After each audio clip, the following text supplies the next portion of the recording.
El cerebro es el órgano integrador de todo lo que hemos hablado del sistema nervioso, es el órgano integrador. En términos generales, al cerebro llegan todas las vías nerviosas, tanto aferentes como eferentes, allá en el cerebro, ¿sí? Independiente que sea algo inconsciente, quedó en el cerebelo, pero veíamos ayer un ejemplo en donde en la gran mayoría de las cosas, las acciones, las actitudes, las actividades las hacemos en un momento determinado, las hacemos conscientes, ¿sí? Estamos sentados, por ejemplo ahorita, estamos sentados, que no sé qué, que si sé cuándo, y entonces vamos al break, tengo que ser consciente de que me tengo que, ¿qué? Pues levantar, ¿para qué? Caminar y poder salir. Entonces inmediatamente yo envío esa información a la corteza cerebral, la hago inmediatamente, la hago ¿qué?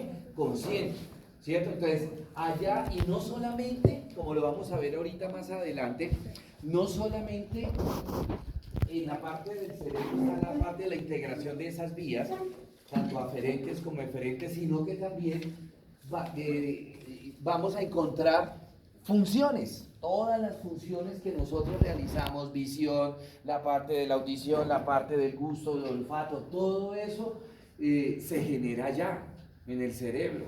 Entonces, por eso hablamos, perdón, que el cerebro es el centro coordinador, es el centro integrador de todas las funciones nerviosas y neurovegetativas también. ¿Por qué? Porque pues sí, el bulbo es donde están los centros reguladores, ¿verdad? Pero esa información tiene que subir a corteza para ser consciente. Digamos que en este momento ninguno de nosotros es consciente de su frecuencia cardíaca, de su frecuencia respiratoria y de su tensión. Bulbo raquídeo, pum, manda la información hacia abajo a los centros vasomotores, al sistema nervioso simpático, al corazón, a los pulmones, ¿sí? Mandó la información. Pero hay momenticos en que, ¿qué? Hay momenticos en que, por ejemplo, por un susto, que íbamos cruzando la calle y nos pitó un carro, casi nos coge un carro, y es un hijo de madre susto tan berraco. Se manda la mano acá y él, mire cómo tengo el corazón acelerado. Ay, me puse frío, empecé a sudar frío, bueno, todo ese tipo de cosas. Que en ese momento el bulbo la mandó a que, bueno, mandó hacia abajo, ¿sí? Para cada uno de los órganos, pero también mandó información ¿a dónde? Arriba, al cerebro, para que nosotros seamos conscientes de, hijo de pucha, casi me coge el carro y me puse pálido, estoy sudando frío, se me aceleró el corazón, me estoy quedando sin respiración, bueno, ese tipo de cosas, ¿sí? Muy bien. Muy bien. Vamos a dividir el estudio del cerebro en caras, ¿sí? Una cara externa, una cara interna, una cara inferior y una cara interior. Entonces vamos a hablar del cerebro superficial, que es la parte externa. Vamos al dibujo.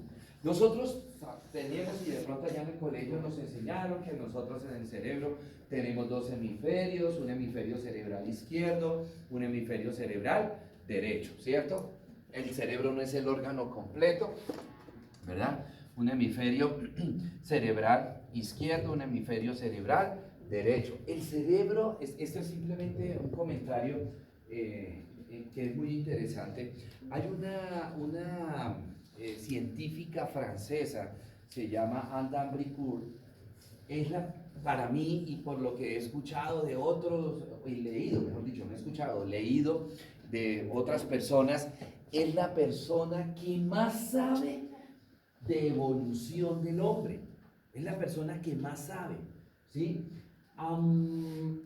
Ella dice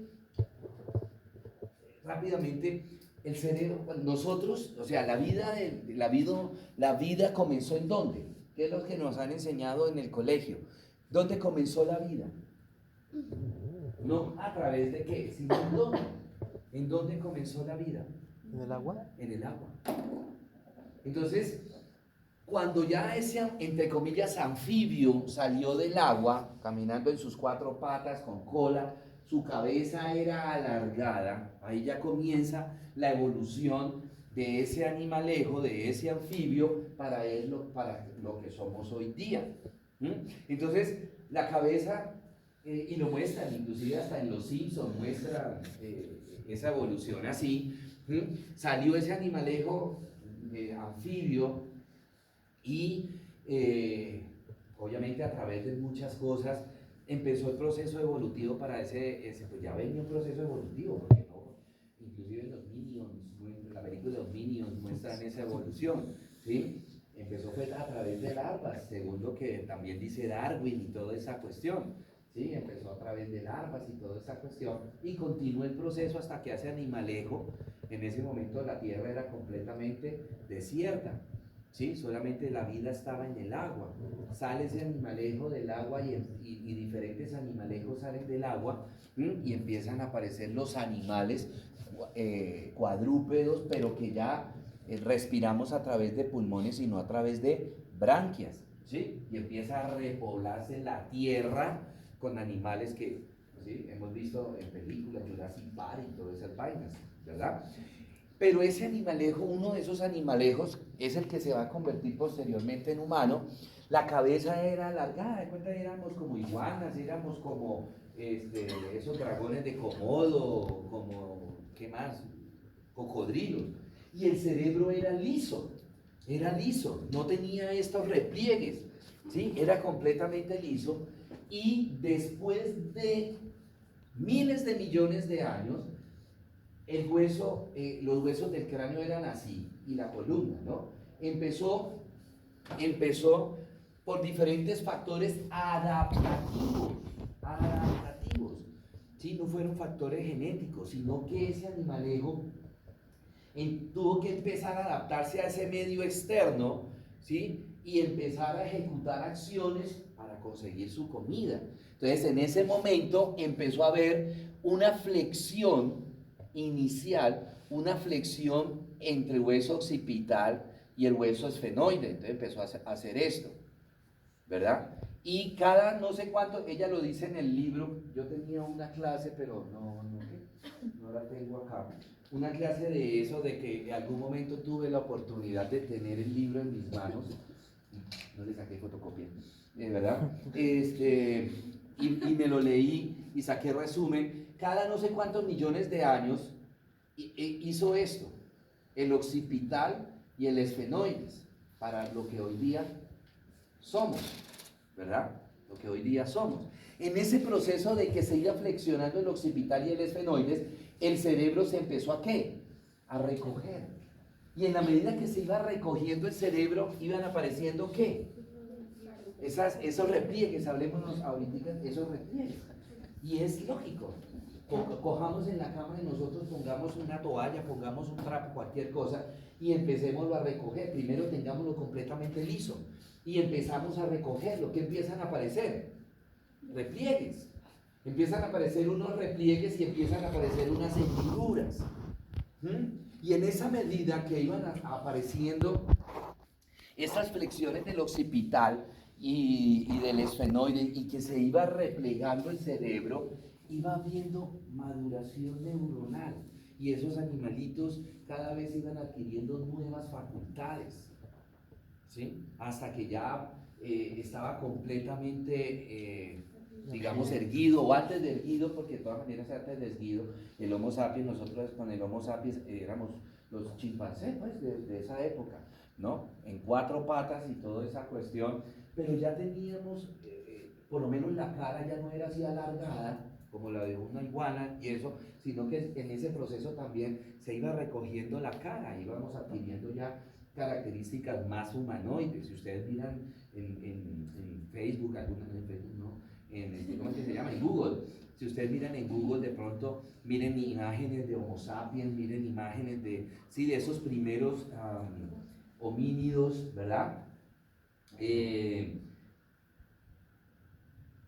La cara ya iba adquiriendo una fisonomía diferente.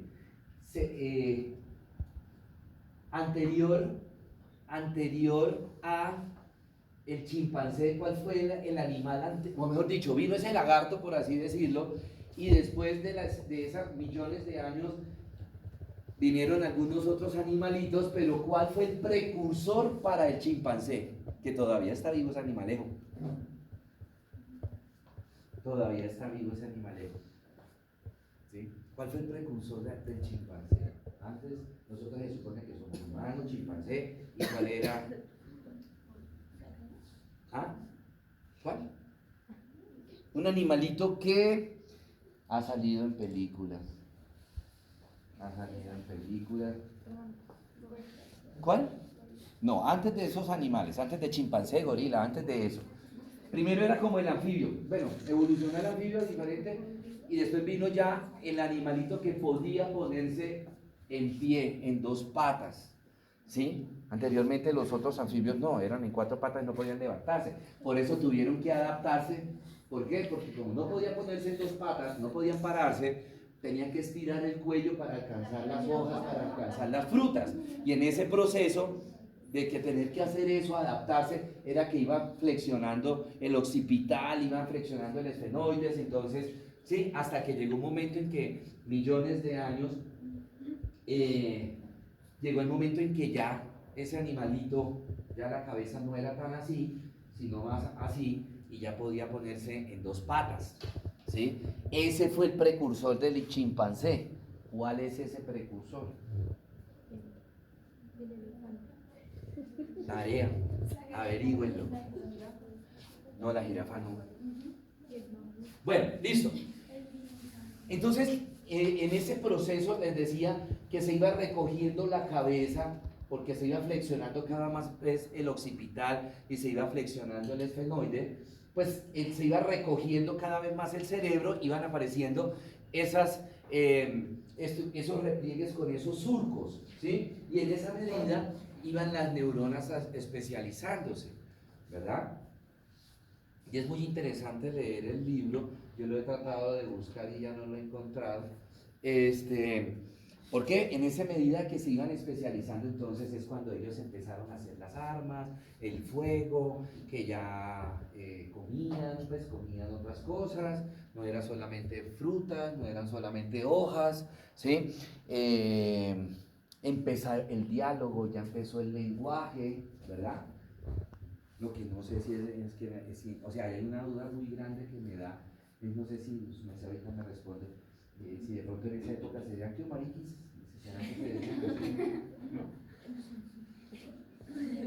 y fueron perfeccionando el lenguaje sucesivamente, bueno, en fin, todo ese tipo de cosas, ¿sí? Bueno, tenemos nos damos cuenta entonces que tiene unas elevaciones, a esas elevaciones las vamos a llamar circunvoluciones o giros, cualquiera de los dos nombres pueden usar porque son perfectos, circunvoluciones o giros, ¿sí? Y vamos a ver que entre las circunvoluciones y los giros hay unos surcos, hay unas hendiduras, ¿sí? A eso lo vamos a llamar surcos y otras se llamarán cisuras. ¿De qué depende el nombre de surco? ¿De qué depende el nombre de cisura? De la profundidad, ¿sí? De la profundidad. Si no es tan profunda, hablamos de cisuras, y si es más profunda, hablamos de surcos, ¿sí? Bueno. El cerebro, nosotros conocemos hoy día que el cerebro está formado por dos hemisferios, ya les dije, un hemisferio cerebral izquierdo, uno derecho, tiene unos lóbulos. El cerebro humano, nosotros tenemos unos lóbulos, ¿cierto? 6 lóbulos. De esos 6 lóbulos, 5 son topográficos, o sea, yo los puedo tocar, yo los puedo palpar, yo los puedo señalar. Y hay uno que no es topográfico, sino que es funcional, o sea, yo no lo puedo mostrar. Mire, este es tal lóbulo. No. ¿Cuáles son los lóbulos topográficos? Lóbulo frontal, lóbulo parietal, lóbulo occipital. Aquí lo vemos, lóbulo frontal, lóbulo parietal, lóbulo temporal, lóbulo occipital, 1, 2, 3, 4, nos falta uno topográfico. Si yo separo la cisura, ahorita vemos el nombre de esta cisura, si yo separo el lóbulo temporal del lóbulo parietal, allá en el fondo veo otro lóbulo que se llama el lóbulo de la ínsula. Lóbulo de la ínsula. Mírenlo ahí. ¿Sí? Lóbulo de la ínsula. Este. ¿Correcto? acá bien bonito, lóbulo de la ínsula. Al final vemos funciones. Y el otro lóbulo que no es topográfico sino funcional es el lóbulo límbico, que es el que yo dibujé acá esto. ¿Sí? ¿Qué quiero decirles? Que el lóbulo límbico está formado por pequeñas porciones, pequeños segmentos de los demás lóbulos. O sea, una parte del lóbulo temporal, perdón, del lóbulo frontal me ayuda a formar el lóbulo límbico, otra parte del lóbulo parietal, del lóbulo temporal, van a formar el lóbulo límbico. Más o menos el lóbulo límbico tiene esta función, esta forma, lóbulo límbico. ¿Qué particularidad tienen las neuronas desde el punto de vista estructural? ¿Qué particularidad tienen esas neuronas? Es decir, cojamos esta partecita del lóbulo límbico, que forma parte del lóbulo, ¿qué? Frontal. Entonces, ¿qué particularidad en su composición, en su estructura, tienen estas neuronas del lóbulo límbico que las diferencia de las neuronas el resto de neuronas del lóbulo frontal? El lóbulo límbico tiene ADN. Exacto, que yo les decía hace un tiempo, que tienen ADN. Estas neuronas tienen ADN, es decir, tienen la capacidad de regenerarse. Y yo les hablaba de este médico sin oficio colombiano, el doctor Ginás, que fue el que descubrió esa característica que tenían las neuronas del lóbulo límbico. Y creo que yo les decía a ustedes que tiene un cultivo allá en la NASA, no trabajan ustedes en toda chichipatosa, en la NASA, tiene un cultivo de neuronas del lóbulo límbico para ver si de repente podemos utilizar esas neuronas del lóbulo límbico para implantarlas, o sea, reemplazar un poquito a las células madres, ¿sí? Que son las que hoy día se están implantando en el caso de que pacientes tengan lesiones neurológicas. Han funcionado esas células madres, no quiero decir que no funcionen, han funcionado. Lo que pasa es que, ¿qué? Que se va, exacto, ese proceso de diferenciarse esas células madres en células nerviosas dura tiempo, ¿sí? Dura tiempo. Y hay que adiestrarlas, o sea, con actividades, ejercicios y toda esa cuestión, para que ellas vayan captando qué es lo que tienen que hacer. El doctor Chama Ginás, ¿lo estás buscando por el WhatsApp? Entonces, en cambio, si le ponemos, dice Ginás, si le ponemos de una vez neuronas, pues nos ahorramos ¿qué? Tiempo.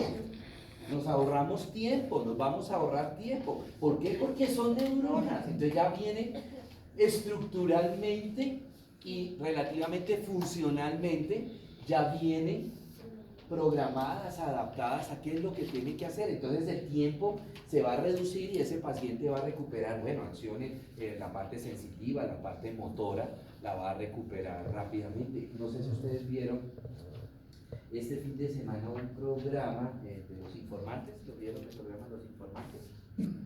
Que hablaron algo más o menos, o sea, de esas personas como que son famosas, por así decirlo, acá en Colombia, que han sufrido tragedias, muertes, familia, enfermedades incurables y toda esa cuestión, personas con cáncer que uno no sabía, que uno las vio de pronto en televisión y de un momento para otro se desaparecieron de un lugar. Y no sabía uno qué le pasó, y hablaron entre esas este señor Fernando Montoya, y verlo, de pronto ustedes estaban muy pequeños, verlo como quedó al principio del accidente de él cuando le dispararon, a verlo ahorita, wow, qué berraquera, ¿sí? Queda uno maravillado desde el punto de vista de lo que hacen las células madre, ¿cierto? Entonces, cómo ha recuperado, él habla, ¿sí? Todavía está con traqueostomía, todavía está con tubo, ¿sí? Acá, si se le quita o se le tapa, pues obviamente se ahoga, porque todavía le falta funcionalidad al diafragma, ¿sí? Le falta funcionalidad todavía. Ya más o menos él dice que a veces siente corrientazos, siento corrientazos, bueno, ya se fue una ganancia, ¿verdad? Donde anteriormente era completamente inerte, a que ya por lo menos yo sienta que como que de vez en cuando que me está pasando un corrientazo, ya como que se están activando esas neuronas, ¿cierto? Bueno, muy bien. Entonces, vamos a ver, todas estas cisuras y surcos tienen nombres. No lo vamos a ver obviamente todos, ¿sí? Porque son muchísimos. Entonces vámonos a, me gusta en la imagen grande. Creo que tengo una imagen aquí, esta. Entonces pasemos a la primera cisura, esta, la que me separa el cerebro en dos hemisferios, la cisura interhemisférica, interhemisférica, ¿sí? Esa es la primera cisura.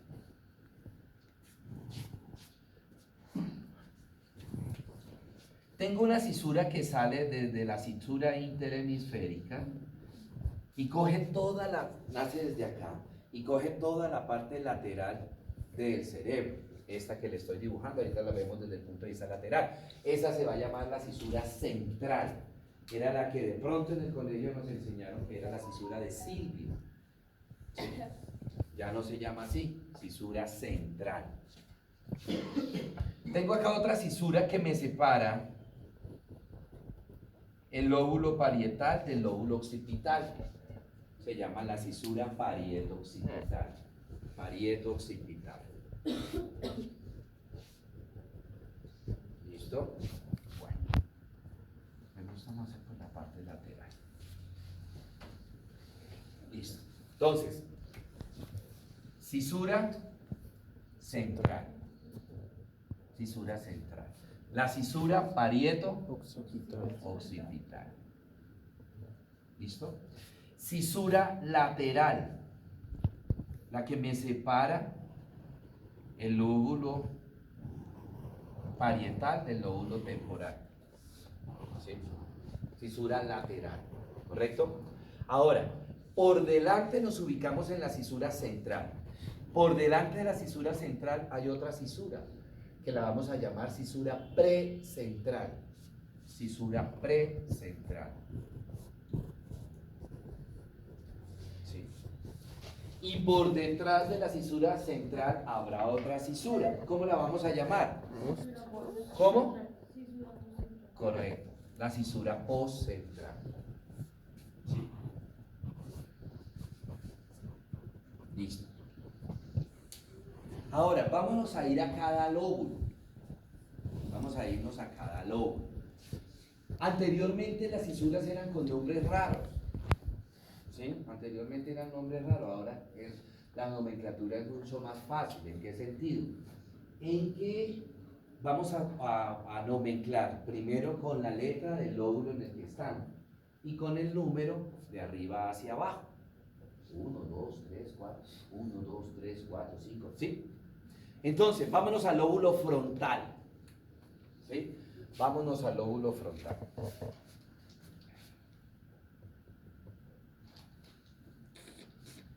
Cisura F1. F, ¿en qué lóbulo estamos? Frontal. Y 1 porque es la cisura más grande de arriba hacia abajo. Cisura F1. ¿Sí?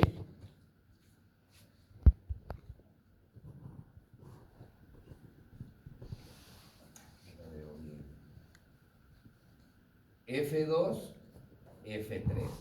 Obviamente hay más, ¿no? Hay F4, F5, F6, hay muchos, ¿no? Pero vamos a ver solamente las más importantes. Cisura F1, F2, F3. ¿Listo? Ahora vámonos para el lóbulo parietal. Parietal. Como echaron tinte. Como por la mitad, aquí no se ve bien.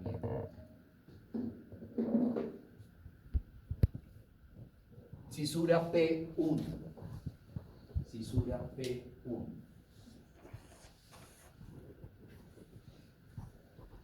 Vámonos al lóbulo occipital, aquí sí se ve bonita. O1, O2, O3. ¿Sí?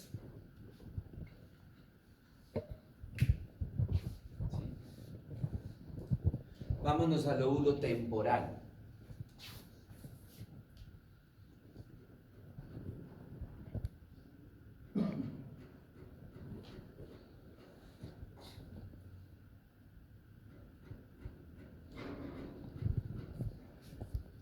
T1, T2, T3.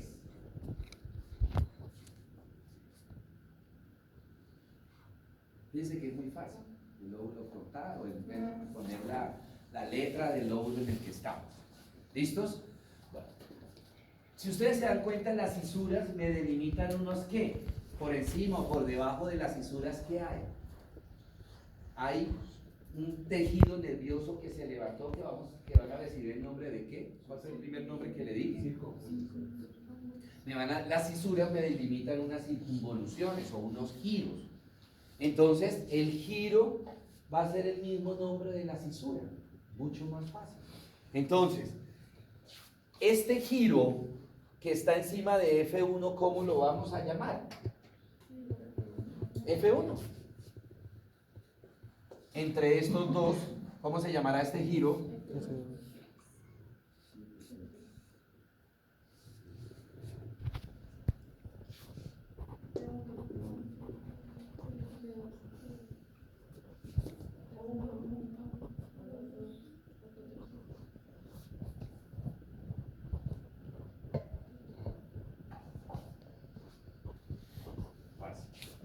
¿Sí? Eso tiene más. ¿Por qué? Porque aquí lo estoy generalizando. Pero esto tendría un nombre, esto tendría otro nombre, y así cada cosita de esto tendría otro nombre. ¿Sí? Pero vamos a solamente los más grandes. ¿Listos? Ahorita vemos la parte funcional. Esos son los nombres de los giros desde el punto de vista ¿qué? Topográfico, desde el punto de vista estructural. Funcionalmente, ahorita vemos la función, cómo se llaman esas áreas. Preguntas hasta ahora en su cara lateral, para ver ahorita la cara interna. Preguntas, ¿han entendido? Bueno.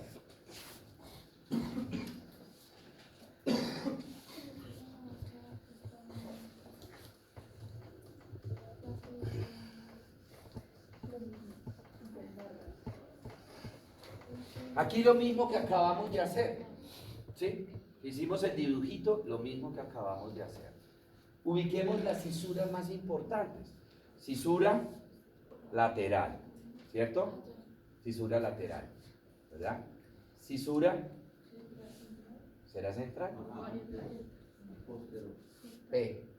¿Cisura qué? O central, miren la central. Y miren la precentral. ¿Correcto? La parieto occipital. ¿Listo? Aquí está la cisura T1, este será el giro T1. Aquí está la cisura T2, este será el giro T2. Por aquí abajito está la cisura T3, este será el giro T3. ¿Correcto? Vamos a mirar la cara inferior. ¿Sí? T3, acuérdense que T3 es cuando yo lo miro de lado, T3 es pequeño. ¿Sí? Mire T3, es pequeño. Es toda la parte basal lateral del lóbulo temporal. Pero si yo volteo el cerebro, ya T3 es mucho más grande. Todo esto es T3. Entonces, ¿esta cisura qué sería? Si ya dibujamos la cisura T3, ¿esta cisura cuál sería? La T4. La cisura T4. Y hay una, esta sería, esta sería la cisura T. Eso sería el giro ¿qué? Y ese sería ¿qué giro? Entonces, ¿cuál será esta cisura? La T5. T5. ¿Sí?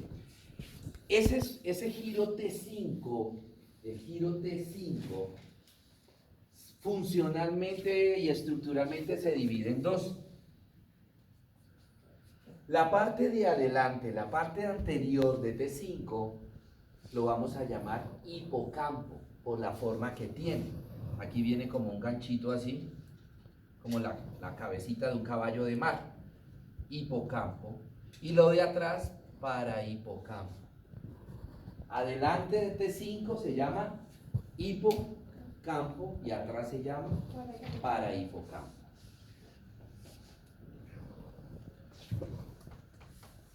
Ahora, me voy a la parte inferior del lóbulo frontal. Veo estas rayitas en ambos hemisferios.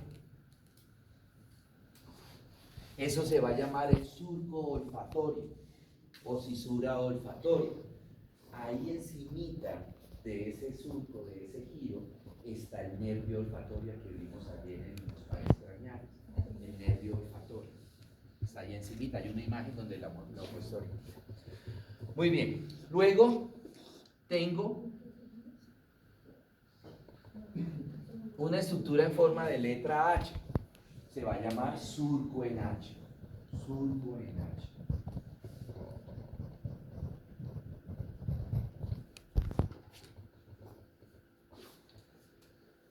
Esto sería, no se cansa del bien. Lo que está rodeando, ese sería el mesencéfalo que hablábamos ayer del tallo. Lo cortamos y ese es el mesencéfalo. ¿Sí? Hay otro surco que se llama el surco transversal, rodeando todo el mesencéfalo. Surco transversal. Mira, aquí se ve bonito el acueducto o agujero cerebral. ¿Sí? Que lo vimos por ahí cuando vimos los ventrículos cerebrales.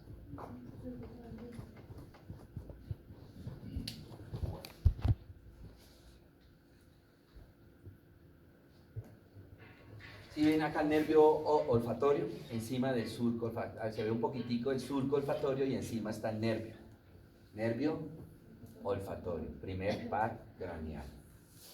Muy bien, mira aquí se ve bonito el surco en H.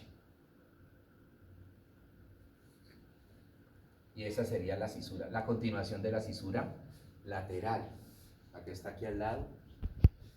Y ese sería el surco transverso. Bueno, aquí está todo el tallo. Este sería el surco transverso.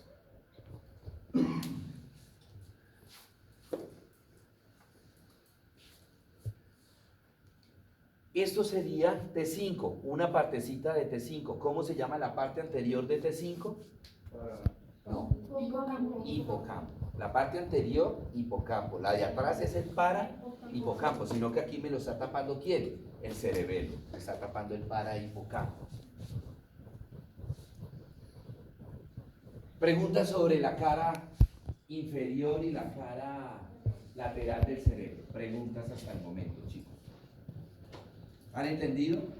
Bueno, vámonos ahora a la cara interna. ¿Qué es eso de la cara interna? No me confundan interna con interior. La cara interna es, separé los dos hemisferios cerebrales, entonces lo que yo veo. Esos son los hemisferios cerebrales. Los separo, cara interna, cara interna. ¿Listo? Bueno, mírenla acá, la cara interna. Lóbulo frontal, lóbulo parietal, lóbulo occipital. ¿Qué voy a ver ahí? Veo esta estructura como un gancho